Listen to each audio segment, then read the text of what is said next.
This begins our lectures on section 4.6, the formulas. We are going to be talking about perimeter and area formulas of a rectangle. We're finding the total value, a form of a linear equation, translating to form a formula, and then solving a formula or a model for a single variable, focusing some of our attention on the slope-intercept form.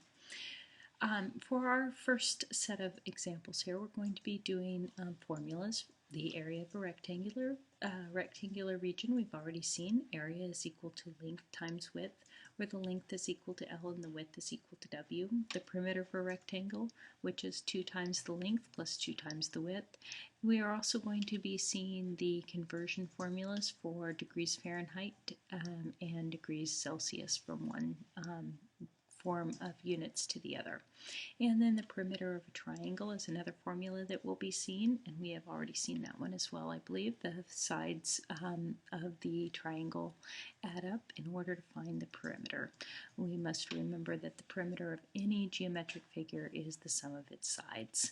So our next example, example number 34, for the purpose of purchasing new baseboards and carpet, we want to find the area and the perimeter of a rectangular room measuring 11.5 feet by 9 feet.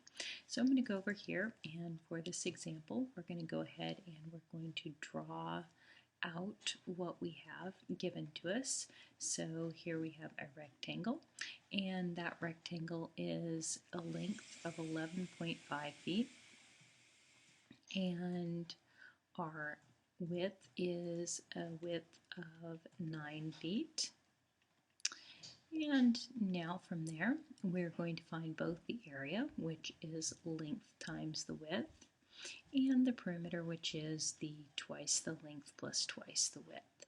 So writing out those two formulas, then we must go ahead and substitute in. And substituting in, we have for the area 11.5 times 9. So I'll write that just like that, and then we'll go ahead and multiply 9 times 5, which is 45, carry the 4, 9 and 4, which is 13, carry the 1, 9 times 1 plus 1, which is 10, and then we have the 1 decimal point there. And so what we have is 103.5, and these are feet squared. And so there's our area. Now for the perimeter, we'll do the same thing, substituting in 2 times whatever the length is, and our length is 11.5 in this particular instance, plus 2 times the width, and our width is 9 feet in this particular instance. So we have 2 times 11.5, which is 23 feet, plus 9 times 2, which is 18, and then we add those two together, 8 plus 3, which is 11, carry the 1, 2 plus 2, which is 4, and these are in just the units, which are feet. Now our next question, part B, says for which of these would you need to find the perimeter, the baseboard or the carpet?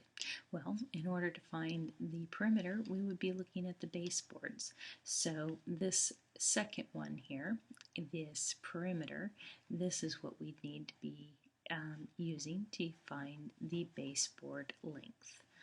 And the area would be what we would need to find the carpet.